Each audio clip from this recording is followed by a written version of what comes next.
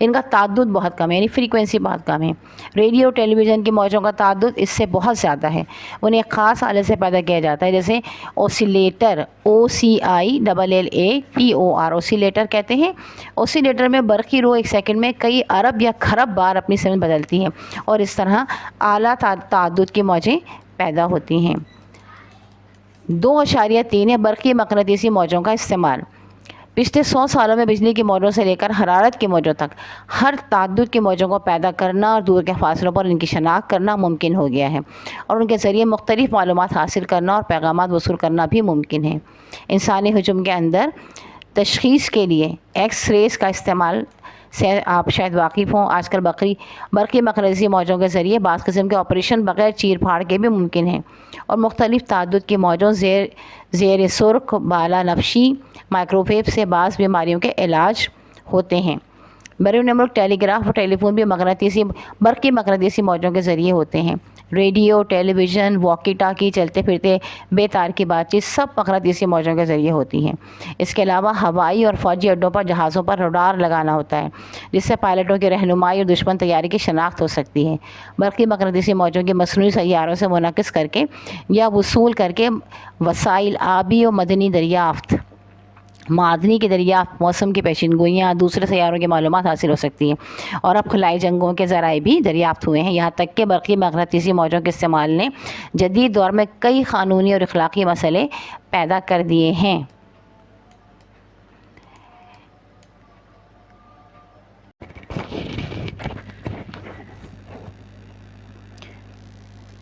Number 3 ہے radio.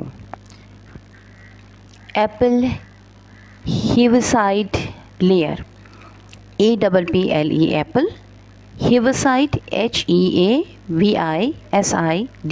ہیویسائڈ layer LAYER layer 10,000 hertz سے لے کر 3 کروڑ ہرٹز تک کی برقی مقناطیسی موجوں کو ریڈیو کی موجیں کہتے ہیں، اور یہ دور دراز کے مواصلات کے لیے خاص طور پر موزوں ہیں۔ کیا آپ کو یاد ہے کہ روشنی کی برقی مقناطیسی موجیں کیوں زیادہ فاصلے تک مواصلات کے لیے استعمال نہیں ہو سکتی؟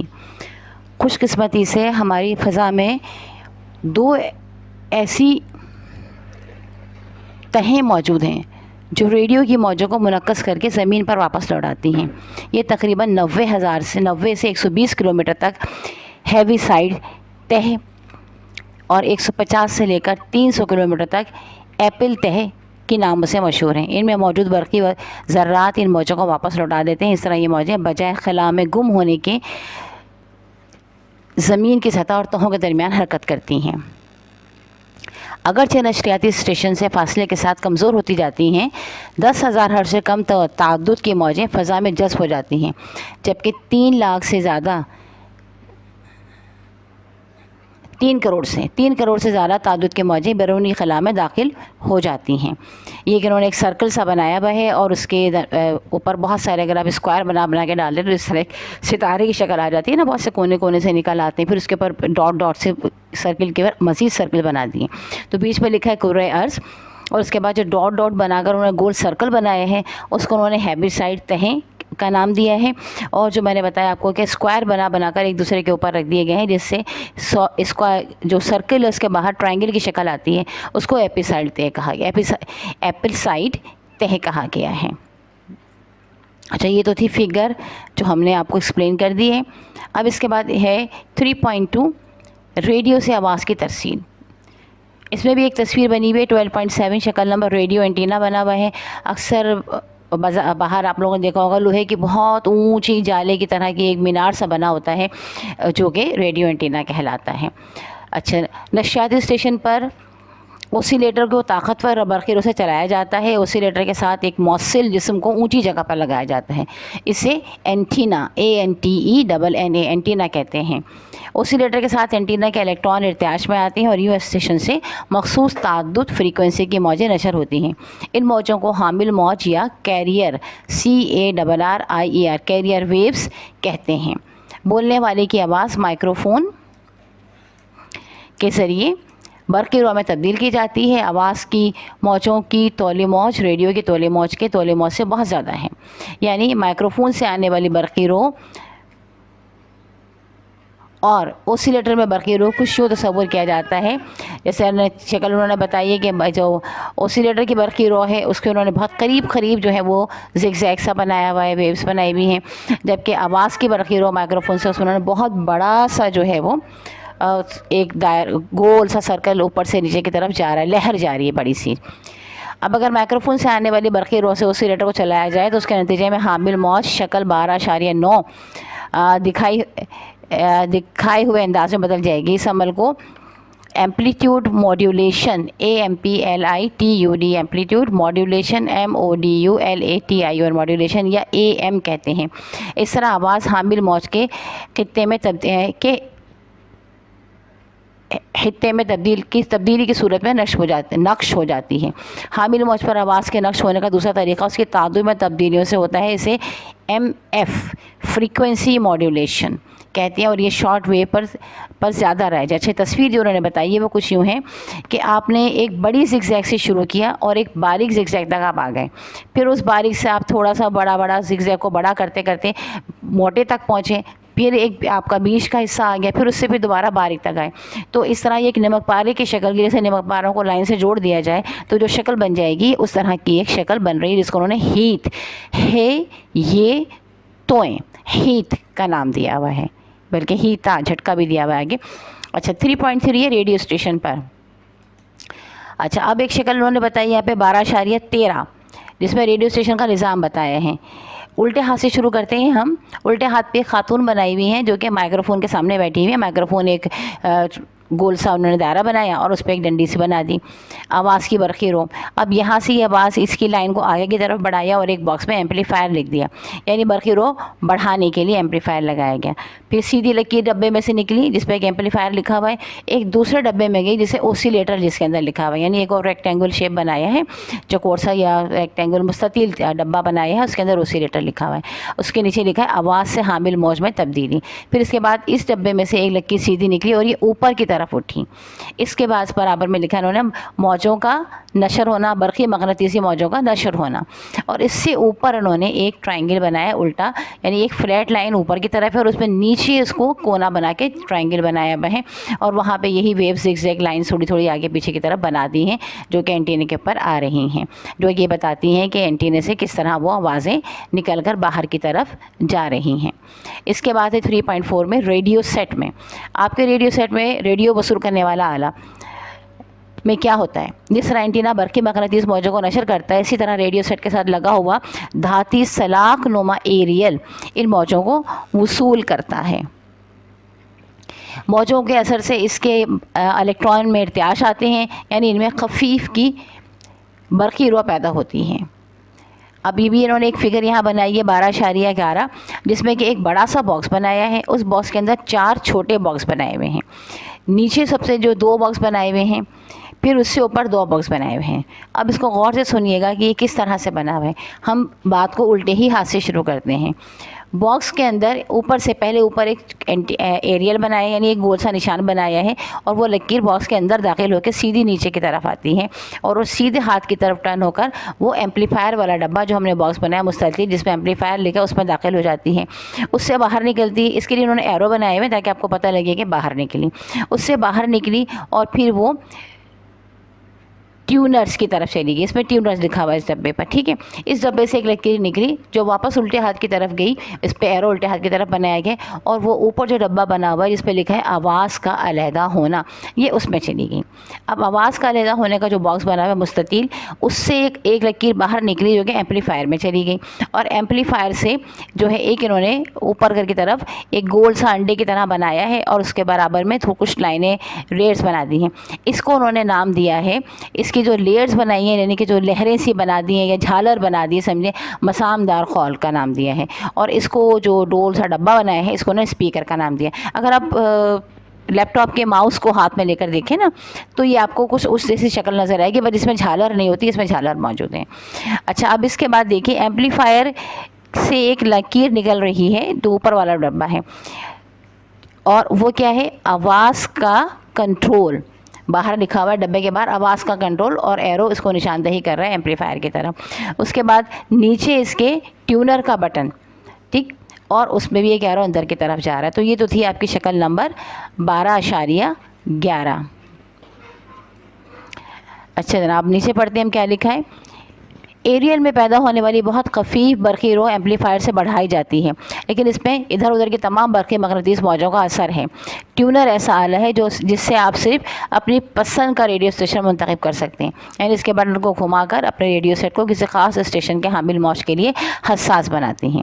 یہ حامل موج اور اس پر آواز کا نقشہ ایک ایسے آلے میں پہنچتا ہے جہاں پر حامل موج بے اثر ہو جاتی ہے اور آواز کی برقی رو آگے ایک ایمپلیفائر کو جاتی ہے. ایمپلیفائر کو آپ زیادہ کم گھما کر آواز کو برقی رو کو زیادہ کم کر کے اسپیکر میں پہنچاتی ہے. اسپیکر اسے آواز میں تبدیل کرتا ہے. اوسیلیٹر، ایمپلیفائر اور ٹیونر آواز کو تعدد کے لحاظ سے علیحدہ کرنے کا کام چھوٹے چھوٹے آلے کرتے ہیں جنہیں ٹرانسسٹر کہتے ہیں. TRANSISTORS. اگر آپ اپنے ریڈیو کے اندر دیکھیں تو اس میں پلاسٹک یا گتے کے تختے پر دھاتی راستوں کو جال نقشہ کیا ہوا پائیں گے جس میں جگہ جگہ ٹرانزسٹر لگے ہوتے ہیں. دوسری عالمی جنگ کے بعد یہ ٹرانزسٹر ایجاد ہوا جو ہر اعلیٰ قسم کے برقی آلوں میں استعمال ہوتا ہے. اس کے بعد ہے ٹیلی ویژن. ٹیلی ویژن کیا ہے؟ ٹیلی ویژن سے آپ گھر بیٹھے دور کے مناظر اور واقعات کو دیکھ سکتے ہیں، ساتھ ہی آواز بھی سن سکتے ہیں. یہ تو آپ کو معلوم ہے کہ برقی مقناطیس موجوں کے ذریعے آواز کی ترسیل کیسے ہوتی ہے. برقی مقناطیسی موجوں کے ذریعے مناظر کو دیکھنے کا فن اس سے زیادہ پیچیدہ ہے. کسی چیز کو دیکھنے کے لیے ضروری ہے کہ اس چیز یا اس کے عکس سے ہماری آنکھوں تک روشنی پہنچے.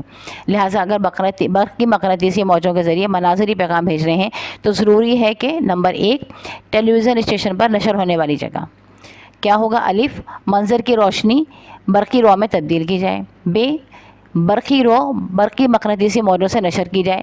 جبکہ نمبر 2 ٹی وی سیٹ میں وصول ہونے والی جگہ. ٹی وی سیٹ وصول ہونے والی جگہ ہے اور ٹیلی ویژن اسٹیشن جو ہے وہ نشر ہونے والی جگہ ہے. تو ٹی وی سیٹ میں کیا ہے؟ الف برقی مقناطیسی موجیں برقی رو میں تبدیل کی جائیں اور ب یہ برقی رو واپس روشنی میں تبدیل کی جائے. یہ عمل اس لیے ممکن ہے کہ بعض اشیاء روشنی کو برقی رو میں تبدیل کر سکتے ہیں اور دوسری اشیاء برقی رو کو واپس روشنی میں تبدیل کر سکتے ہیں. لیکن شمسی برقی خانے اور ٹیلی ویژن کی ضروریات میں ایک بہت بڑا فرق ہے. شمسی برقی خانے کی پوری سطح پر ایک جیسی روشنی پڑتی ہے، جبکہ کسی منظر کے مختلف حصوں سے مختلف مقدار میں روشنی خارج ہوتی ہے. منظر بدلتا ہے اور اس کے بدلنے سے تو روشنی کی ترتیب بدلتی رہتی ہے. لہٰذا اس کی روشنی کو برقی رو میں بدلنے کے لیے اس کے ہر حصے کی روشنی کو برقی رو میں تبدیل کرتے رہنا ہوگا اور ٹیلی ویژن سیٹ میں اسے صحیح جگہ پر روشنی میں تبدیل کرتے رہنا ہوگا. یہاں ہماری نظر ایک خاص کام کرتی ہے. وہ یہ ہے کہ جب ہماری آنکھوں میں کسی چیز کی روشنی لمحے بھر کے لیے بھی پڑتی ہے تو ہمارے ذہن سے اس کا نقشہ فوراً بن کر نہیں ہٹتا بلکہ تقریباً 1/20 سیکنڈ تک قائم رہتا ہے. لہٰذا اگر 1/20 سیکنڈ کے اندر ہی دوبارہ اس کی روشنی پڑے تو وہ منظر اس دوران میں بنتا بجھتا نہیں بلکہ مسلسل نظر آتا ہے. یہ خاصیت ہمیں ٹیلی ویژن میں اسی طرح کام کرتی ہے کہ منظر کے ہر حصے کو روشنی کو بار بار اتنی تیزی سے برقی رو میں اور برقی رو سے روشنی میں واپس روشنی میں تبدیل کیا جاتا ہے کہ ہمیں مسلسل حرکت کرنے والا منظر دکھائی دیتا ہے. جیسے کہ تجربہ آپ نے گھر میں بھی کیا ہوگا، کلاس 4 اور 5 میں بھی کیا ہوگا کہ آپ کھڑکی کے سامنے ایک محدب بسا رکھ دیں اور محدب بسے کے پیچھے جو ہے وہ آپ ایک وائٹ کلر کا پیپر رکھ دیجئے یا وائٹ کلر کی دیوار کے سامنے آپ یہ رکھ دیجئے محدب بسا اور اس کے سامنے کوئی آپ کی کھڑکی ہو. تو آپ دیکھیں گے کہ وہاں سے جو امیج ہے وہ آپ کے محدب بسے سے کانویکس لینس سے گزر کر وہ ایک امیج بنائے گا جو کہ الٹا امیج ہوگا. اکثر ہم بچپن میں ایک چھوٹا سا کیمرہ بناتے تھے، چائے کی پتی کا ڈبہ، جو چائے کی پتی ڈبوں میں آتی تھی پہلے، گتے کے ڈبوں میں، ابھی بھی کچھ پتیاں آتی ہیں، تو وہ ڈبہ لے لیتے تھے، اس کے سامنے اس کو تھوڑا سا کاٹ کے اس کے اوپر ایک بٹر پیپر لگا دیا کرتے تھے، اس کو ذرا سا آئل شیڈ لگا دے رہے تھے تو اور پھر اس کے بالکل پیچھے ایک سوراخ کر دے رہے تھے اور اس کو روشنی کی طرف رکھیں. تو اگر آپ کھڑکی پہ رکھ دیں گے تو کھڑکی کے باہر کا جو منظر ہے وہ یہاں پر اس پیپر پہ الٹا نظر آئے گا ڈبے کے اندر، یعنی وہ آپ کا ایک ٹیلی ویژن کیمرہ بن جائے گا. اب دیکھیے ٹیلی ویژن کیمرے کا عمل بنا کے دیکھیے گا، یہ مزہ آئے گا آپ کو. اچھا، ٹیلی ویژن کیمرے کا عمل بھی انہوں نے لکھا ہے، کسی تکبیری عدسے میگنیفائنگ گلاس پر یا پڑھنے والی اینک کو کھڑکی کے سامنے دیوار کے قریب اس طرح پکڑیں کہ کھڑکی سے باہر کی روشنی اس میں سے گزر کر دیوار پر پڑے. تھوڑا سا آگے پیچھے کرنے پر باہر کا منظر دیوار پر صاف نظر آئے گا. یہ منظر کا عکس امیج ہے. جس طرح عدسے سے منظر کا عکس دیوار پر بنتا ہے، اسی طرح ٹیلی ویژن کیمرے میں لگے ہوئے عدسوں سے ایک پلیٹ پر منظر کا عکس بنتا ہے. یہ روشنی کے لیے حساس ہے کیونکہ اس پر ایسا مسالہ لگا ہوتا ہے جو روشنی پڑنے سے فوراً باردار چارج ہو جاتا ہے. پلیٹ پر مسالے کی یکساں تہ نہیں ہوتی ہے بلکہ پچکاری کی طرح مسالہ لاکھوں چھوٹے چھوٹے علیحدہ دانوں میں بٹا ہوتا ہے۔ جب پلیٹ پر روشنی پڑتی ہے تو ہر دانہ الگ سے اس پر پڑنے والی روشنی کے مطابق باردار ہوتا ہے۔ اب کیمرے کی دوسری طرف سے ایک منبع سے الیکٹران منفی باردار ذرات کی ایک باریک سی دھار یا شعاع تیزی سے پلیٹ کی طرف پچھلی سطح پر سفر کرتی ہے اور باری باری ہر ذرے سے برقی رو کو اٹھاتی جاتی ہے۔ الیکٹران کی شعاع خود برقی رو سے جو ہر دانے کے برقی بار کو اٹھا کر اس پر روشنی کے مطابق تبدیل ہو جاتی ہے۔ پلیٹ سے منعکس ہو کر یہ برقی رو ایک مثبت باردار پلیٹ کی طرف کھینچ جاتی ہے۔ پلیٹ باردار کا مطلب سمجھ گئے نا آپ، چارج والی۔ یہاں سے وہ ایمپلیفائر میں بڑھتی جاتی ہے اور پھر اوسیلیٹر میں برقی مقناطیسی موجوں میں تبدیل ہو کر نشر ہو جاتی ہے۔ یہ سمجھنا ضروری ہے کہ الیکٹران شعاع پلیٹ کے پچھلی سطح پر ساکن نہیں رہتی بلکہ بہت تیزی سے خاص ترتیب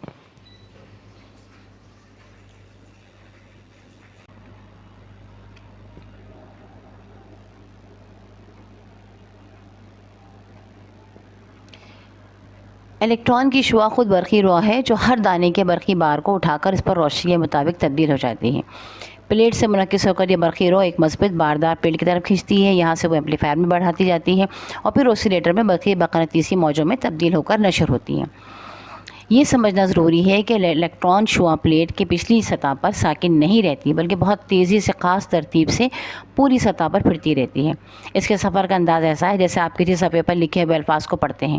آپ کی آنکھ صفحے کے اوپر دائیں سے بائیں الفاظ پڑھتی جاتی ہے، ہر سطح کے آخر سے اگلی سطح کے دائیں سرے پر پہنچتی ہے، اس طرح پڑھتے ہوئے صفحے کے آخر تک پہنچتی ہے اور اس طرح الیکٹران کی شعاع ایک ایک دانے کا بار اٹھاتی عکس کے آخر تک پہنچتی ہے اور وہاں سے فوراً پھر سے عکس کے سب سے اوپر دائیں سرے پر آ جاتی ہے۔ اس عمل کو تقطی، اب اس کی اردو بھی آپ ہجے سن لیجیے، تے قاف توئیں یہ عین، تقطی یا اسکیننگ SCANNING اسکیننگ کہتے ہیں۔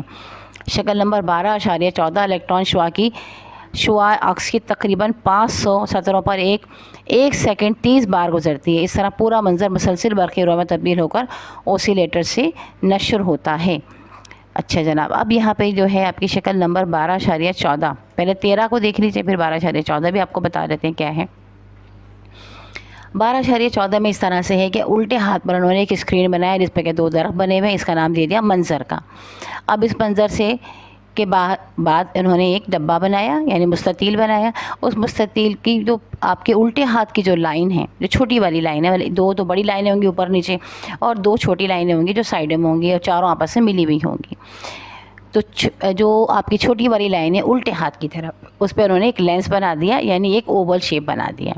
اس کے بعد پھر ایک اسکوائر بنایا، پھر اس کے بالکل پیچھے جو ہے ایک چھوٹا سا باکس بنایا اور اس سے ایک لکیر باہر نکلی، ایک اور چھوٹا باکس بنا، مستطیل بنا، پھر اس کے بعد ایک اور چھوٹا مستطیل بنا، اس سے ایک لکیر نکلی اور وہ اس اوپر کی طرف گئی، اس کا نام انہوں نے اینٹینا دے دیا۔ ٹھیک ہے، اب ڈبے کے اندر آ جائیے کہ کیا کہیں۔ ڈبے کے اندر پہلے تو ہم نے بتایا آپ کے شروع ہو رہا ہے وہ لینس سے، جس کو انہوں نے عدسہ لکھا ہے۔ عدسے سے ایک لکیر نکلی جو ایک مستطیل بنا ہوا ہے، ایک اسکوائر بنا ہوا ہے، اس کے ایک کونے پر اوپر والے کونے پر اور پھر دوسرے والے کونے پر ڈاٹڈ لائن آئی۔ اس کو ہم نے کہا کہ یہ پلیٹ ہے، ٹھیک ہے، عکس ہے یہ جو اس کے اوپر بن رہا ہے۔ پھر اس عکس کے بیچوں بیچ سے ہم نے پھر ڈاٹڈ لائنز نکالی اور وہ ڈاٹڈ لائن جاتی ہوئی چلی گئی ایک مستطیل ڈبے پر الٹے ہاتھ سیدھے ہاتھ کی طرف، جو انہوں نے مستطیل ڈبہ بنایا اس کا نام رکھا ہے الیکٹران کا منبع، اور جو لکیر چھوٹی چھوٹی ڈاٹڈ جا رہی ہے اس کو رکھا شعاع الیکٹران۔ ٹھیک ہے، تو وہ وہاں پہنچی اور ایک اور لکیر سیدھی نکلی مثبت باردار پلیٹ جس کا نام دیا گیا، اور اس کے سامنے ایک پلیٹ سی بنی ہوئی ہے یعنی ایک مستطیل کھڑا ہوا بنا ہوا ہے۔ ایک اوپر جو بنا ہوا ہے جس کو ہم نے کہا الیکٹران کا منبع، وہ سمجھے مستطیل لیٹا ہوا ہے، اس کی اوپر اور نیچے والی جو لکیریں ہیں وہ لمبی ہیں، ٹھیک ہے، وہ زیادہ لمبائی میں ہیں، جبکہ اس کی سیدھے ہاتھ اور الٹے ہاتھ والی کم لمبائی میں ہیں۔ اور اب جو دوسرا جو ہم بتا رہے ہیں جسے ہم مثبت باردار پلیٹ بتا رہے ہیں، وہ کھڑا ہے یعنی اس کی الٹے اور سیدھے ہاتھ والی لکیریں لمبی ہیں اور اوپر اور نیچے والی چھوٹی ہیں۔ ٹھیک ہے، تو یہ شکل نمبر 12.13 ہے۔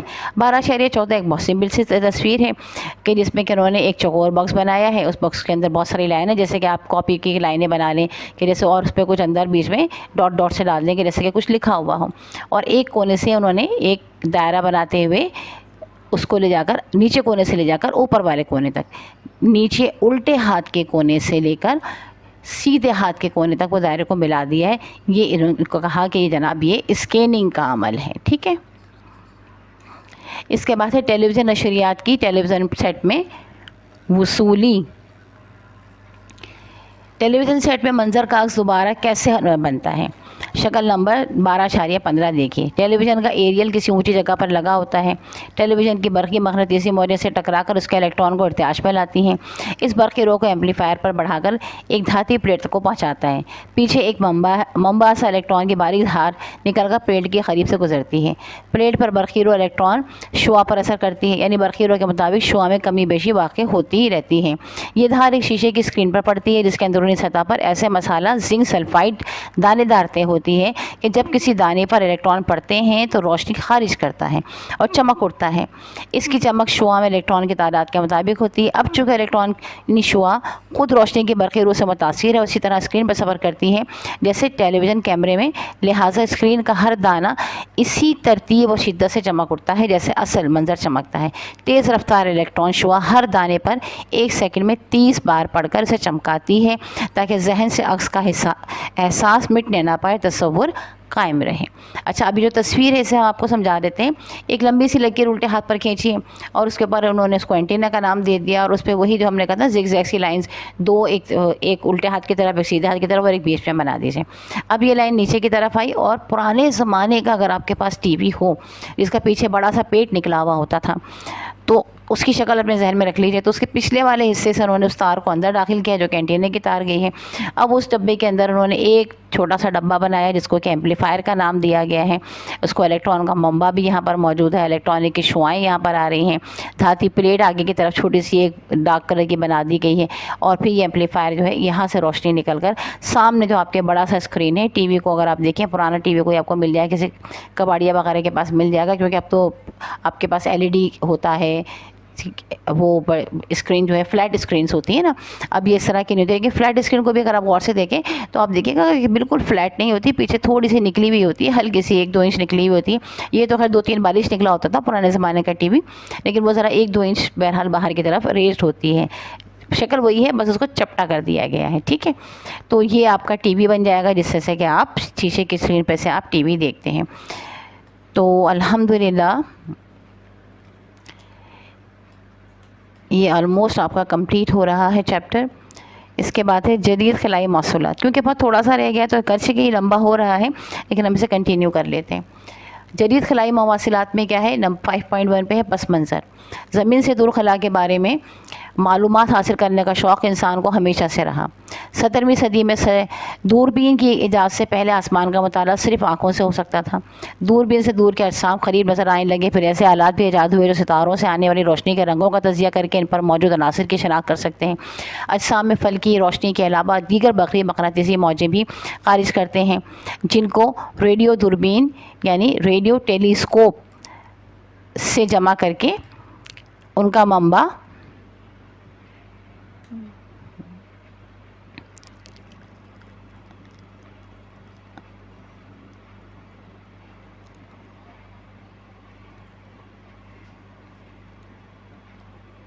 کہ بمبئی کے بارے میں معلومات حاصل ہوتی ہیں. 5.2 ہے راکٹ کا اصول. فضا میں پرواز کرنے کے شوق میں انسان نے پرندوں سے بہت کچھ سیکھا. 1930 میں رائٹ WRIGHT رائٹ نامی 2 بھائیوں نے پہلے ہوائی جہاز ایجاد کیا، لیکن جلد ہی پتہ چلا کہ جس اصول پر ہوائی جہاز اوپر اڑتا ہے اس کا نچلی سطح پر پنکھوں کے ذریعے ہوا کے دباؤ کو بڑھانا وہ اصول ہمیں زیادہ بلندی تک نہیں لے جا سکتا، کیونکہ ہوا کا بیشتر حصہ 95% صرف 20 کلومیٹر بلندی کے اندر پایا جاتا ہے. اگرچہ اس سے زیادہ بلندی پر بھی ہوا کے ذرات موجود ہیں لیکن اس قدر کم ہے کہ ان سے کسی وزنی چیز کو اوپر دھکا نہیں دیا جا سکتا. زیادہ بلندی تک پرواز کرنے میں اصل مسئلہ وزن کا ہے. وزن وہ قوت ہے جس سے زمین جسم کو اپنی طرف کھینچتی ہے، جبکہ فضا میں پرواز کرنے کے لیے ہم اس وزن کو اوپر اٹھانا چاہتے ہیں. ہوا کی غیر موجودگی میں کسی جسم کو اوپر کی طرف دھکا دے کر صرف راکٹ سے دیا جا سکتا ہے. راکٹ کا اصول سمجھنے کے لیے ایک عام ربڑ کے غبارے کو پھلائیے، اس کا منہ انگلیوں سے بند کر کے نیچے کی طرف رکھتے ہوئے اسے ہاتھ سے چھوڑ دیجیے. غبارے سے تیزی سے ہوا نکلے گی اور ساتھ ہی غبارہ مخالف سمت میں اوپر اٹھے گا. اس طرح خلائی جہاز کی پشت سے تیزی سے گیس نکلتی ہے جس سے وہ اوپر اڑتا ہے. یہ اصول خلا میں جہاز کی جہاز کو کس سمت موڑنے اور آگے بڑھانے کے لیے بھی استعمال ہوتا ہے. جس سمت گیسیں خارج ہوتی ہے جہاز اسی کی مخالف سمت میں حرکت کرتا ہے. خلائی راکٹ میں گیسیں کہاں سے آتی ہیں؟ راکٹ میں ایندھن، مٹی کا تیل یا مائع میں تبدیل شدہ ہائیڈروجن گیس وغیرہ کو آکسیجن مائع حالت میں کی موجودگی میں جلایا جاتا ہے. چونکہ جلنے کے عمل کے لیے آکسیجن ضروری ہے، اسے راکٹ میں مائع آکسیجن لے جانا ضروری ہے. جلنے کے عمل سے پیدا ہونے والی گیسیں پھیل کر نیچے سے خارج ہوتی ہیں اور راکٹ پر اوپر کی طرف زبردست دھکا لگتا ہے. 5.3 ہے کشش ثقل سے نجات. زمین کی کشش ہر طرف لامحدود فاصلے تک چیزوں کو اپنی طرف کھینچتی ہے، البتہ فاصلے کے بڑھنے کے ساتھ یہ کشش کمزور ہو جاتی ہے. مثلا زمین پر 2700 کلومیٹر فاصلے پر کشش آدھی رہ جاتی ہے، 96,000 کلومیٹر پر 20واں حصہ ہوتی ہے اور 1 کروڑ کلومیٹر پر صفر تو نہیں لیکن صفر کے قریب رہ جاتی ہے. لہٰذا زمین سے دور پہنچ کر جہاز کو آگے بڑھانے کے لیے بہت کم دھکے کی ضرورت ہے. کسی گیند کو اوپر کی طرف پھینک کر دیکھیے. ہاتھ سے دھکا ملنے کے فوراً بعد اس کی رفتار سب سے زیادہ ہوتی ہے. جیسے جیسے گیند اوپر اڑتی ہے اس کی رفتار کم ہوتی جاتی ہے کیونکہ زمین اسے مسلسل اپنی طرف کھینچتی ہے. سب سے بلند مقام پر پہنچ کر گیند کی رفتار صفر ہو جاتی ہے اور اس کے بعد وہ نیچے گرنے لگتی ہے. خلائی جہاز کو بھی راکٹوں کے ذریعے زبردست ابتدائی دھکا دیا جاتا ہے جس سے وہ زمین کی کشش سے مقابلہ کرتے ہیں. زمین سے قریب تر سیارہ مریخ تک پہنچنے کے لیے اس کی ابتدائی رفتار کم سے کم 40,000 کلومیٹر فی گھنٹہ ہونی چاہیے، جبکہ شمسی نظام سے آگے سب سے قریبی سیارے تک پہنچنے کے لیے اس کی رفتار 59,200 کلومیٹر فی گھنٹہ ہونی چاہیے. مقابلتاً کسی عام ہوائی جہاز کی رفتار اوسطاً 1,000 کلومیٹر فی گھنٹہ ہوتی ہے. جہاز کو اتنی زیادہ رفتار دینے کے لیے بہت زیادہ ایندھن کی ضرورت ہے. اس ایندھن کے لیے بڑے بڑے ٹینکوں کی ضرورت ہے. ایندھن چلنے کے بعد جہاز کو بیکار میں ٹینکوں کا وزن اٹھانا پڑتا ہے. لہٰذا خلائی انجینئروں نے راکٹ کو کئی حصوں میں بنانا شروع کیا. اسے ملٹی اسٹیج کہتے ہیں. جیسے ہی ایک اسٹیج کا ایندھن ختم ہو جاتا ہے وہ جہاز سے الگ ہو جاتا ہے تاکہ اس کا وزن آگے نہ اٹھانا پڑے. ہر سطح کے جلنے اور ضائع ہونے کے بعد خلائی جہاز کا ہلکا اور تیز رفتار ہو جاتا ہے. عموماً منزل تک پہنچنے والا وزن پے لوڈ پورے جہاز کا 1% بھی نہیں ہوتا. اس کے بعد ہے مصنوعی سیارے artificial satellite ARTIFICIAL artificial satellite SATELLITES satellites. خلائی پرواز کی ایک اور صورت بھی ہے. اگر کسی جسم کو سطح زمین کے بجائے سیدھا اوپر روانہ کرنے کے ترچھا پھینکا جائے تو کم رفتاری کی صورت میں وہ شکل 12.17 کے مطابق واپس آئے گا. لیکن اگر اس کی رفتار 28,800 کلومیٹر فی گھنٹہ سے زیادہ ہو تو وہ 200 کلومیٹر سے زیادہ بلندی پر چاند کی طرح زمین کے گرد چکر لگائے گا. اس کی وجہ یہ ہے کہ کسی جسم کی اپنی حرکت یعنی اگر اس پر کوئی کشش یا دھکا نہ ہو صرف سیدھے خط پر ہو سکتی ہے. لہٰذا جب جسم اپنے سب سے بلند مقام پر پہنچ کر واپس مڑنے لگتا ہے تو اس کی اپنی رفتار شکل 12.7 ٹوٹے ہوئے خط کے مطابق سیدھی ہی ہوتی ہے لیکن ساتھ ہی زمین کی کششوں سے تھوڑا سا اپنی طرف کھینچتی ہے. اس کے نتیجے میں جسم دائرے میں یا بیضوی مواد میں حرکت کرنے لگتا ہے. قدرتی سیارے سورج کے گرد اسی وجہ سے چکر لگاتے ہیں. خلائی جہاز کی اپنی رفتار جتنی زیادہ ہوتی ہے اس قدر زمین سے کم اندر کھینچتی ہے اور راکٹ زیادہ بلندی پر گردش کرتا ہے. زمین کے گردش کرنے والے خلائی راکٹ کو مصنوعی ارضی سیارہ آرٹیفیشل ارتھ سیٹلائٹ کہتے ہیں. مصنوعی سیارے کو زمین کے علاوہ چاند یا کسی دوسرے سیارے مثلا مریخ یا زہرہ کے گرد بھی گردش میں لایا جا سکتا ہے. اچھا جناب، اب یہ طرح تصاویر کے بارے میں سن لیجئے کہ ایک تصویر تو انہوں نے 12.17 میں ایک سیدھے ہاتھ پہ ایک تصویر بنائی ہے جس میں کہ ایک انہوں نے سمجھ لیجیے کہ پہاڑی کی طرح کرو بنا دیا اور اس کے اوپر بہت سارے کروز بنا دیے ہیں. ان کروز کو انہوں نے کہا کہ 28,800 کلومیٹر فی گھنٹہ کے کم رفتار والا جسم سطح زمین پر لوٹ رہا ہے یعنی کہ وہ واپس آ رہے ہیں. پھر دوسری طرف انہوں نے گول دائرہ بنایا، اس کے اندر ایک اور گول دائرہ بنایا. اس گول دائرے کے اندر اس کی باؤنڈری پہ گول دائرے کی باؤنڈری میں اندر کی سائڈ پہ بہت سارے ڈاٹس بنا دیے، بیچ کا حصہ بالکل خالی ہے. اچھا، اب اس کے اوپر انہوں نے بتایا کہ یہ جو دائرے والا حصہ ہے اس سے ایک دائرے کی شکل میں ڈاٹس باہر نکلے اور وہ ایک بڑے والے دائرہ جو بنایا اس سے باہر نکل گئے. یعنی 2 دائرے بنے ہوئے ہیں، ایک چھوٹے والے دائرے کے اندر ڈاٹس پڑے ہوئے ہیں، اس کے بعد ایک بڑا دائرہ بنا ہوا ہے. پھر اس کے بعد ہر دائرے کے ہر طرف سے انہوں نے سیدھی لکیریں نکالی ہیں جو کہ سیارے کا مدار ہیں. یہ 28,800 کلومیٹر فی گھنٹہ زیادہ رفتار والا جسم زمین کے گرد کے چکر لگانے کا ہے کہ وہ سیدھا تو ہے لیکن جو کہ خود ہی یہ گول ہو رہی ہے، موومنٹ ہو رہی ہے تو ہمیں لگتا ہے کہ وہ گولائی میں ہو رہی ہے. اس کے بعد ہے 5.5 عرضی ہم وقتی سیارے یعنی geosynchronous satellite SYNCHOGO, synchronous SYN CHORONOUS, Cronus, satellite SATELLITE, satellite.